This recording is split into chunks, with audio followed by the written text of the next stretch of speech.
नमस्कार सर्व विद्यार्थी परिवारांचा या एन बी इंग्लिश अकॅडमीमध्ये मनापासून स्वागत आहे. मी प्राध्यापक बालाजी सर. विद्यार्थी मित्रांनो, आजच्या या व्हिडिओमध्ये एक नवीन टॉपिक मी घेऊन आलो आहे. तो टॉपिक म्हणजे खऱ्या अर्थाने वाक्यामध्ये डेअर टूचा उपयोग. डेअर टूचा उपयोग. तर चला विद्यार्थी मित्रांनो, आजचा हा टॉपिक आपण शिकू. या वाक्यांचा, या शब्दांचा वाक्यामध्ये कशा पद्धतीने उपयोग केला जातो आपण या ठिकाणी समजू.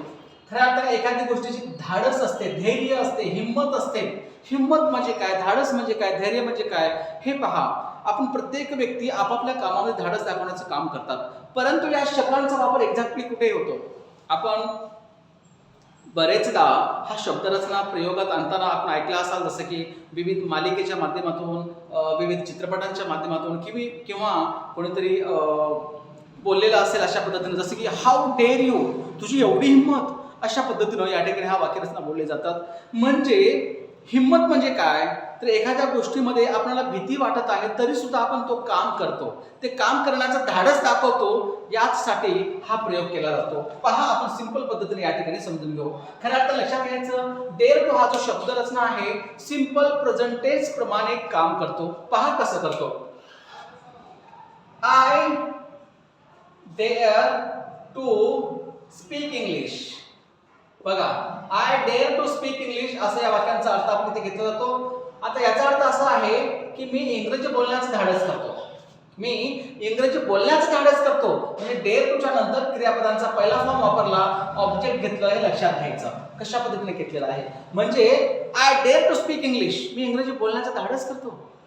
I dare to play cricket, मी क्रिकेट खेळण्याचं धाडस करतो. यस, मला त्या कामामध्ये भीती वाटते तरी सुद्धा मी ते करण्याचं धाडस करतो. हे सांगण्याचं काम या वाक्यामधून केलं जातं. चला समजून घेऊया या वाक्यामध्ये कशा पद्धतीने बनवलं जातं. हे बघा, मी केवळ आय एका सब्जेक्ट बद्दल बोलतोय.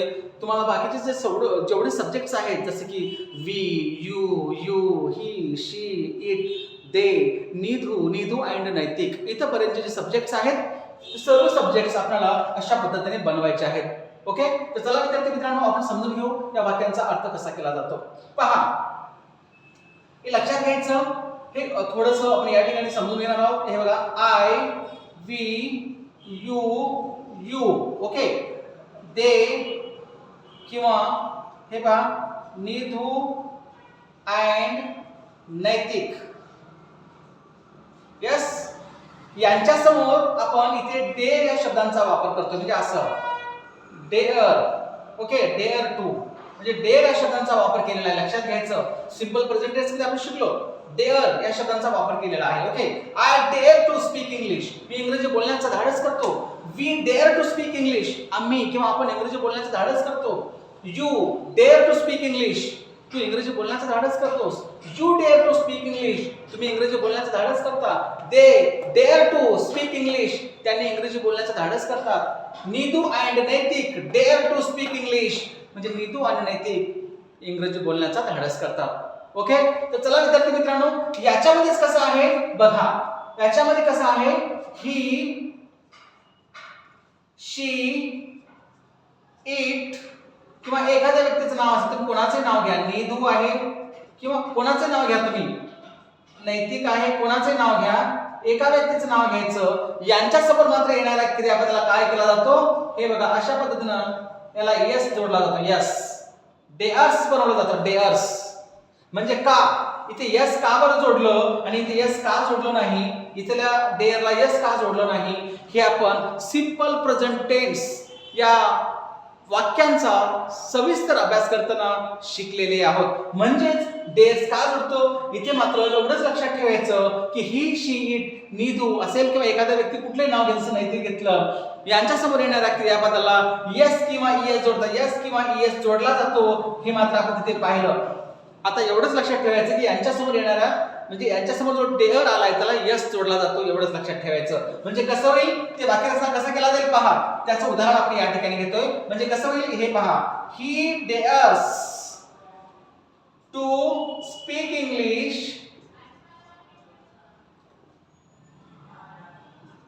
इंग्लिश याचा अर्थ कसा होईल हे बघा. म्हणजे तो इंग्रजी बोलण्याचं धाडस करतो. She dares to speak English, ती इंग्रजी बोलण्याचं धाडस करते. It dares to speak English, तो इंग्रजी बोलण्याचं धाडस करतो. Neetu dares to speak English, Neetu इंग्रजी बोलण्याचं धाडस करते. नैतिक डेअर्स टू स्पीक इंग्लिश, नैतिक इंग्रजी बोलण्याचं धाडस करतो. ओके, अशा पद्धतीनं या वाक्यांचा अर्थ केला जातो. तर चला विद्यार्थी मित्रांनो, आणखी लक्षात ठेवायचं, या वाक्यांना आपण काय करू, त्याचं प्रश्न तयार करू, त्याच्यानंतर नकारार्थ तयार करू, त्याच्यानंतर पुन्हा नकारार्थ प्रश्न तयार करू. म्हणजे कसं होईल, I dare to speak English, मी इंग्रजी बोलण्याचं धाडस करतो. मग आता बनवायचंय की मी इंग्रजी बोलण्याचं धाडस करतो का, असं प्रश्न तयार करू. त्याच्यानंतर मी इंग्रजी बोलण्याचं धाडस करत नाही, त्याच्यानंतर मी इंग्रजी बोलण्याचं धाडस करत नाही का. ओके, तर चला विद्यार्थी मित्रांनो, आता पाहूया आपण अशा पद्धतीने एका वाक्याचे 4 वाक्य बनवूया. चला, हे लक्षात घ्या सर्वांनी मांडणी करायची, हे सर्व सब्जेक्ट लक्षात घ्यायचे, कोणत्या सब्जेक्ट सोबत कोणता शब्द कशा पद्धतीने वापरलेला आहे. ओके, तर चला आता आपण पाहूया याचा प्रश्न आणि नकारार्थी प्रश्न. एव्हरीबडी पहा, लक्ष द्या इकडे. हे पहा, आय सब्जेक्ट आहे. इथे प्रश्न बनवताना मात्र लक्षात घ्यायचं, डू किंवा डज या 2 शब्दांचा वापर केला जातो. डू किंवा डज. आता डू किंवा डज या शब्दांचा वापर कुठे कुठे करायचा ते आपण या ठिकाणी पाहू. हे पहा, आता जे सब्जेक्ट्स आपण पाहिले होते, I, we, you, they, Needu and Naitik, यांच्या समोर प्रश्न बनवताना डू या शब्दांचा वापर करायचा. डू, जसं do I dare to speak English. Okay, simple आहे. प्रश्नचिन्ह हे बघा, वाक्य जशाच तसं घेतलं, सुरुवातीला डू जोडलं, शेवटी प्रश्नार्थक चिन्ह दिलं. म्हणजे मी इंग्रजी बोलण्याचं धाडस करतो का? येस. आता हे do we dare to speak English, do you dare to speak English, do they dare to speak English, do Needu and Naitik dare to speak English. म्हणजे नीदू आणि नैतिक इंग्रजी बोलण्याचं धाडस करतात का, अशा पद्धतीने प्रश्न तयार झाला. ओके, कळते का? आणि याचा निगेटिव्ह कसं होईल हे पहा. आपण पहिल्यांदा डू चा वापर करू, नंतर त्यांच्याकडे जाऊया. ओके, आता बघा इथे काय याचा निगेटिव्ह कसा होईल, मी इंग्रजी बोलण्याचं धाडस करत नाही. हे बघा, आय डू च्या नंतर नॉट घ्यावं लागतं, किंवा या दोघांना एकत्र केलं तर बनतं don't. I don't dare to speak English. बघा, याचा अर्थ झालं की मी इंग्रजी बोलण्याचं धाडस करत नाही. I don't dare to speak English, इंग्रजी बोलण्याचं धाडस करत नाही. आता याचा नकारात्मक प्रश्न करताना डू ला सुरुवातीला घ्यायचं, आय नॉट. ओके, बाकीची रचना same. Do I not dare to speak English, प्रश्नार्थ चिन्ह, म्हणजे मी इंग्रजी बोलण्याचं धाडस करत नाही का. जर या डोंट ला डू नॉट ला एकत्र घेऊन बनलेला जो शब्द आहे डोंट, याला सुरुवातीला घेऊन कसं करणार बघा, डोंट आय. आता इथे नॉट लिहिण्याची गरज नाही, कारण का डू आणि नॉट ला मिळून डोंट बनलेला आहे. Don't I dare to speak English. हे पहा, म्हणजे बाकीची रचना जशी घेतली, याचा अर्थ असा झाला की मी इंग्रजी बोलण्याचं धाडस करत नाही का. Don't I dare to speak English, मी इंग्रजी बोलण्याचं धाडस करत नाही का. Don't I dare to play cricket, मी क्रिकेट खेळण्याचं धाडस करत नाही का. अशा पद्धतीने या ठिकाणी वाक्यरचना केला जातो. चला विद्यार्थी मित्रांनो, सविस्तर पाहायचं वाक्यरचनेकडे कशा पद्धतीने बनवलेला आहे. बघा, आपण आय सब्जेक्ट असल्यामुळे डू चा वापर केलो. येस. आता आपण या सब्जेक्टचा वापर करत असताना डज चा वापर करायचा आहे, हे आपण या ठिकाणी घेऊ. चला, लक्ष द्यायचं आहे. कसं वापरणार आहे बघा. ही आपण पहिल्यांदा वाक्य बघितलं, I dare to speak English सारखं he dares to speak English बघितलं. हे अशा पद्धतीने बघितलं, he dares to speak English, म्हणजे तो इंग्रजी बोलण्याचं धाडस करतो असा वाक्यरचना बनवला. याचा प्रश्न बनवताना मात्र काय करायचं, सुरुवातीला डज घ्यायचं. डज ही, बघा, डज ही डेअर. आता इथे लक्षात घ्यायचं, इथे डेअर्स घ्यायचं नाही. का डेअर्स घ्यायचं नाही, कारण इथे डज डू ला ऑलरेडी एस जोडलेला आहे, त्याच्यामुळे त्याला एस काढून टाकायचा. Does he dares to speak English. Same याच्यासारखंच, सेम याच्यासारखंच. इथे डोंट वापरलं, इथे डझंट वापरायचं. इथे डू वापरलं, इथे डज वापरायचं. बस सेम. कसं होईल, does he dare to speak English, तो इंग्रजी बोलण्याचं धाडस करतो का. Does she dare to speak English, ती इंग्रजी बोलण्याचं धाडस करते का. अशा पद्धतीनं या ठिकाणी वाक्यरचना केल्या जातात. याचा नकारार्थी कसं होईल बघा, ही डज नॉट, या डज नॉटला एकत्र घेतलं तर काय बनतं मग? डझंट बनतं. Doesn't dare to speak English. बघा म्हणजे काय होईल याचा अर्थ? He doesn't dare to speak English, तो इंग्रजी बोलण्याचं धाडस करत नाही. He doesn't dare to speak English, तो इंग्रजी बोलण्याचं धाडस करत नाही. She doesn't dare to speak in English, she doesn't dare to speak English, ती इंग्रजी बोलण्याचं धाडस करत नाही. अशा पद्धतीने वाक्यरचना केली जातात. आता याचा नकारार्थी प्रश्न करण्यासाठी काय करावं लागतं मग? पुन्हा ज्या पद्धतीने डूला हे बघा इथे डोंटला सुरुवातीला घेतलं, don't I dare to speak English केलं, तसंच इथे doesn't he dare to speak English करावं लागतं. ज्या पद्धतीने वरच्या साईडला केलं त्याच पद्धतीने खालच्या साईडला करावं लागतं. हे बघा इथे आपण या ठिकाणी वाक्यरचना घेऊ. कसं करणार लक्षात घ्यायचं.